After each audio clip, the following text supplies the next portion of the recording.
Olá pessoal, tudo bem com vocês? Meu nome é Juliana Moreira, eu sou professora de Língua Portuguesa e Redação. No vídeo de hoje a gente vai conversar um pouquinho sobre o Enem PPL. Se você tem interesse nesse assunto, em tudo que diz respeito à redação do Enem, não se esqueça de se inscrever aqui no canal e deixar o seu like nesse vídeo. Além disso, clica no sininho para ativar as notificações e compartilhe esse conteúdo com seus amigos.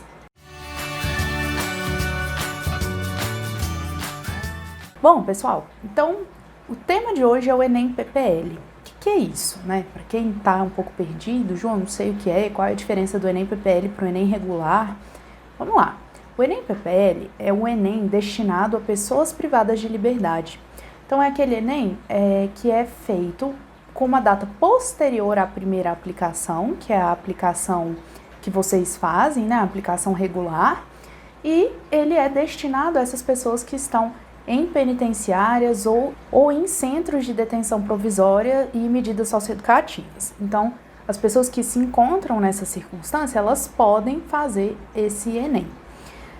Ele é aplicado em dias úteis e ele tem exatamente a mesma formatação do Enem primeiro, né, da primeira aplicação. O que acontece? O nível de dificuldade é o mesmo em todas as disciplinas e a redação funciona da mesma forma. Então, é praticamente o mesmo exame, só que, claro, com questões diferentes, né, dentro daquelas áreas, mas mantendo ali o nível de dificuldade. Bom, o Enem PPL ele também é conhecido como segunda aplicação do Enem, porque quando há casos em que existe um problema com a primeira aplicação, pode ser um problema aí de ter faltado energia em uma determinada cidade, em uma determinada escola, e isso impediu a execução da prova dos alunos do Enem regular, ou, enfim, estourou um cano na escola, algo aconteceu ali que prejudicou de alguma forma a aplicação do exame, aí essas pessoas podem também fazer essa segunda avaliação, né, essa segunda versão. Depois, não tem diferença, as duas notas, tanto do Enem regular quanto do Enem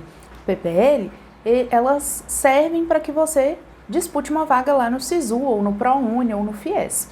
Então, isso pode acontecer para independente de qual Enem você tenha feito. Ju, mas se eu não vou fazer o Enem PPL, por que eu tenho que saber sobre ele?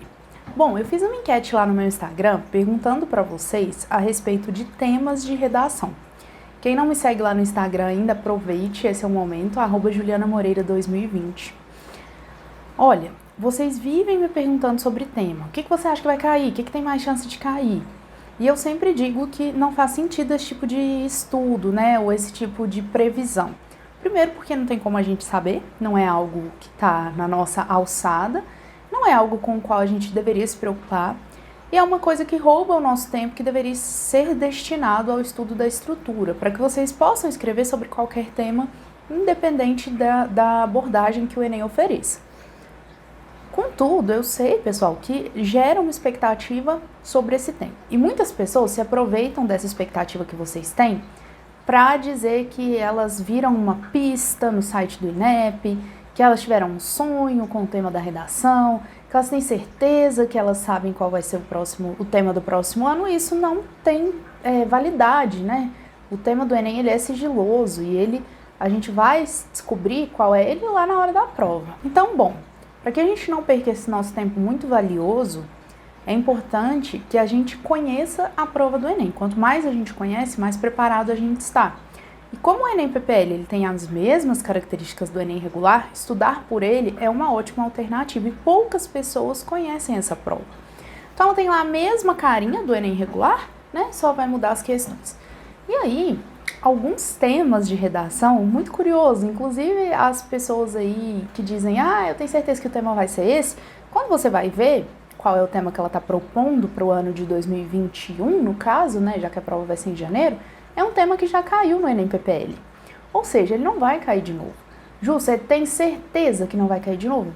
Gente, é como se o Enem duplicasse um tema. Ele já cobrou, por exemplo, intolerância religiosa, não justifica ele cobrar de novo, né? A gente tem aí uma infinidade de temas que podem aparecer na prova de redação, o Enem não vai cobrar o mesmo tema duas vezes, isso não faria qualquer sentido. É a mesma coisa de o Enem repetir uma questão, ele não vai repetir uma questão, as questões precisam ser inéditas, assim como o tema da redação precisa ser inédito.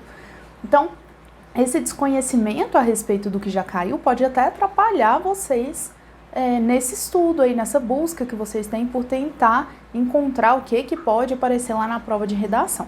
Então eu fiz a enquete lá no meu Instagram, perguntei para vocês, né?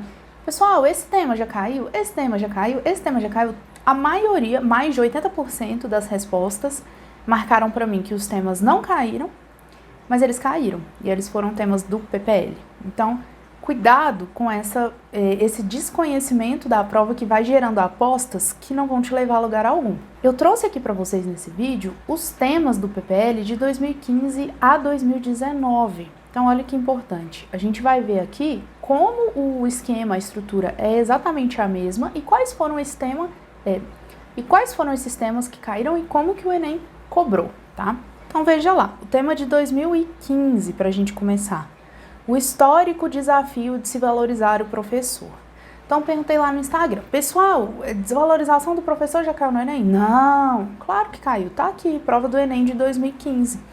Então, o histórico desafio de se valorizar o professor, a gente vai ter um primeiro texto aqui. A escolha profissional passava necessariamente pela ideia de frequentar um curso de qualidade, que dava uma excelente cultura geral e preparo adequado para exercer uma profissão que era reputada como digna e prestigiada, fosse ela exercida por homens ou por mulheres. A figura da mulher que lecionava era bem aceita e apontada às moças como exemplo de honestidade e ideal a ser seguido. O mesmo acontecia com o professor. A família tinha a figura da professora e do professor em grande consideração, e estes detinham um prestígio social que estava em claro desacordo com a remuneração salarial percebida.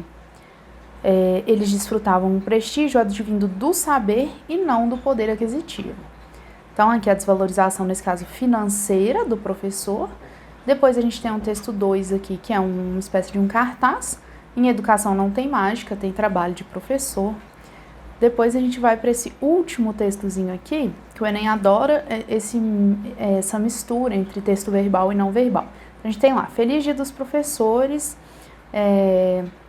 sou professor e muito mais, sou professor e muito mais, uma homenagem aos mestres.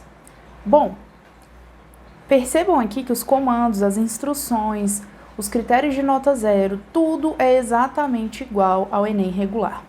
Percebam como esse tema, ele vai pedir para a gente se posicionar em relação à desvalorização ou valorização desse professor e dizer quais são esses desafios para que essa valorização se concretize. Quais são as dificuldades? Por que o professor não é valorizado? Quais são as consequências disso? No mesmo esquema que vocês estão acostumados a estudar para o Enem. Depois, aqui a gente está no Enem 2016 PPL. Olha só o tema. Caminhos para combater o racismo no Brasil. Então, a gente já teve caminhos para combater a intolerância religiosa, que muitas pessoas pegaram esse tema e abordaram a questão do racismo, fazendo a relação entre o preconceito contra religiões de matrizes africanas e o racismo. Tranquilo, é uma ótima abordagem.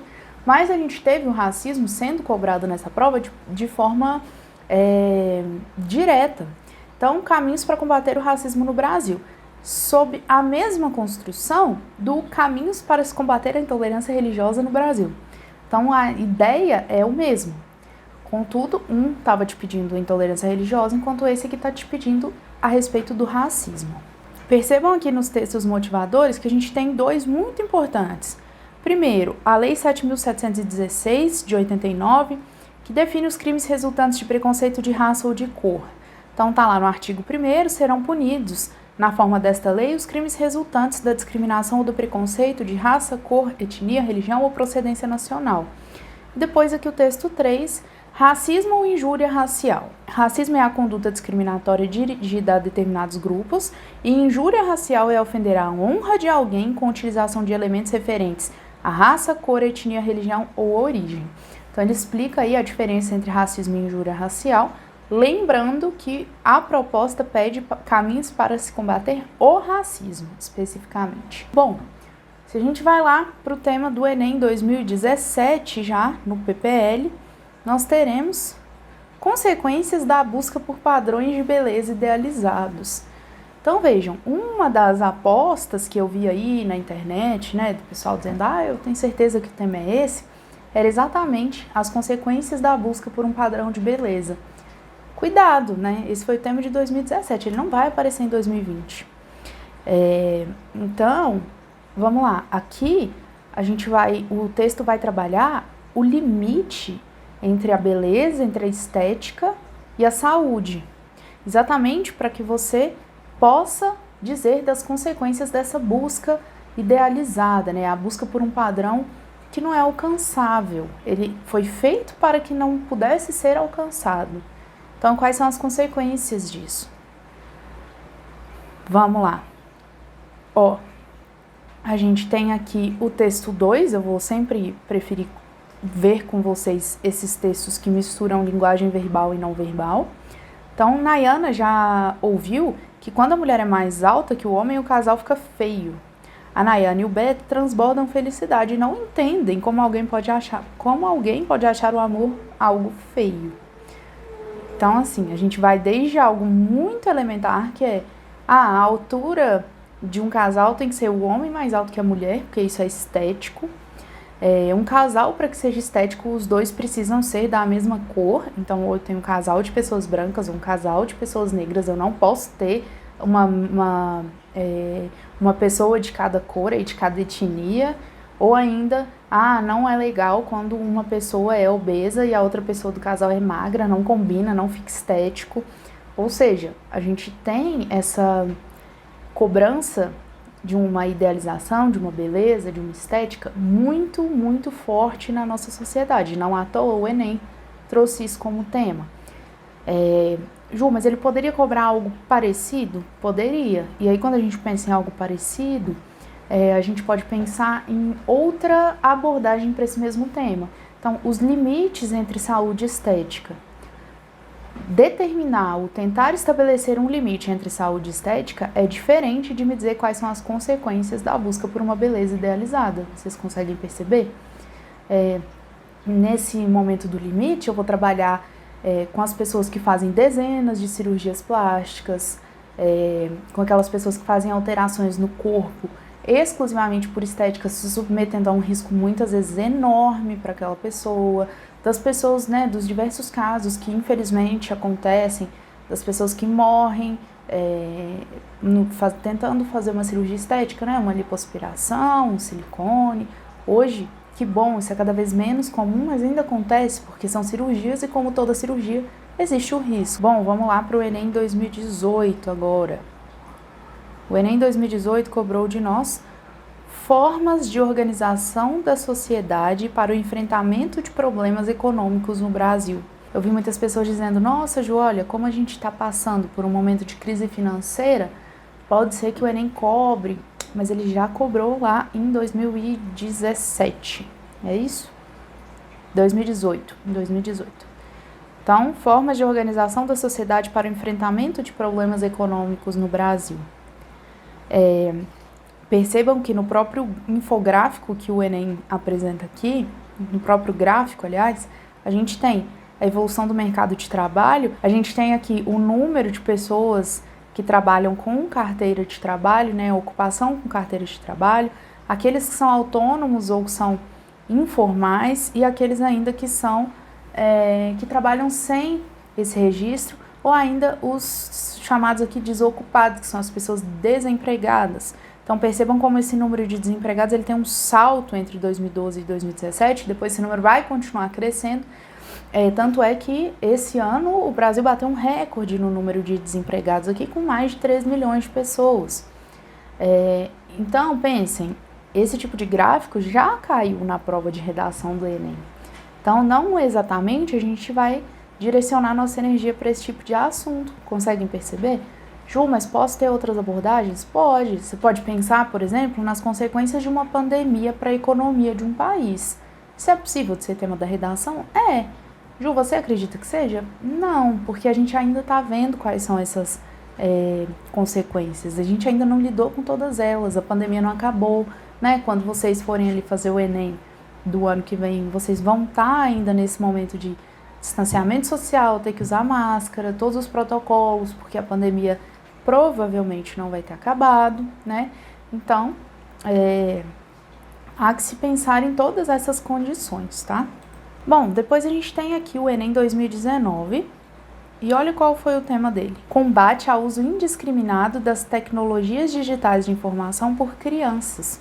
Então, quando a gente vê lá assim, pode ser tema do Enem, o excesso de uso dos smartphones pelas crianças, ou uso precoce desses aparelhos pelas crianças, ou das redes sociais.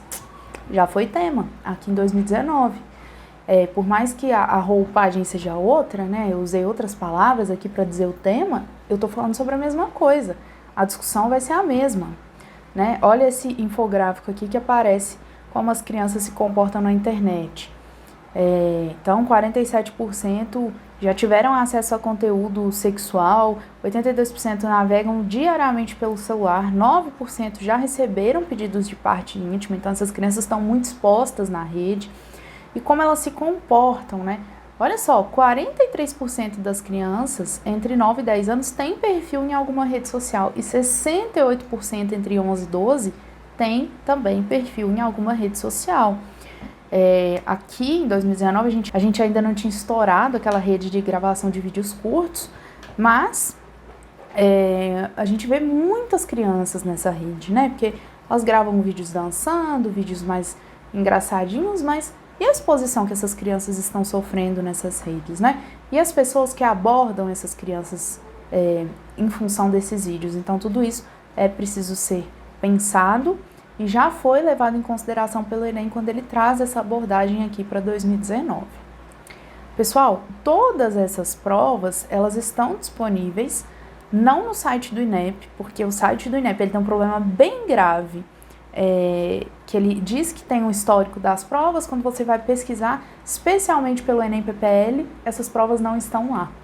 Então você consegue encontrar em outros sites, mas eu fiz a conferência para ver se realmente essas foram as provas oficiais, se os temas eram esses, porque eu encontrei até algumas tabelas que tabelaram esse tema errado, de forma equivocada, mas eu fiz essa pesquisa, fiquem tranquilos. Mas como eu tive essa dificuldade em conseguir pegar essas provas, né, eu tive que pegar cada uma de um site, fazer essa conferência, eu montei esse documento com as provas do PPL de 2015 a 2019, e aqueles que quiserem o acesso aqui a esse documento, né, que consta só com as propostas de redação, eu separei, eu tirei da prova, faz o seguinte, me chama lá no Instagram, @julianamoreira2020, é só mandar um direct para mim com seu e-mail. Fala, Ju, eu vi seu vídeo e quero o arquivo. E aí eu vou pegar o seu e-mail e te mando, tá? Aí a gente faz dessa forma. Prefiro fazer assim do que colocar um monte de link de sites aqui para vocês, porque vocês vão ter que baixar uma prova em cada site e elas estão desorganizadas. Então vamos fazer dessa forma que fica mais fácil. Bom, pessoal, eu espero que vocês tenham entendido que o objetivo desse vídeo não é acertar o tema da redação ou adivinhar o tema da redação, mas é guiar vocês nesses estudos. Então, prestem atenção nas abordagens desse Enem PPL, que é a mesma abordagem do Enem regular. Percebam quais foram os temas que caíram aqui, como eles são relevantes, assim como são relevantes os temas do Enem regular. E como alguns deles aqui são grandes apostas do pessoal aí pela internet e eles já caíram, eles não vão aparecer de novo, tá? Então, vamos lá. Não perder tempo tentando adivinhar o tema é uma ótima dica. Gasta esse tempo todo aí de vocês vendo essas propostas, executando a redação. A estrutura é muito mais importante do que o tema, tá?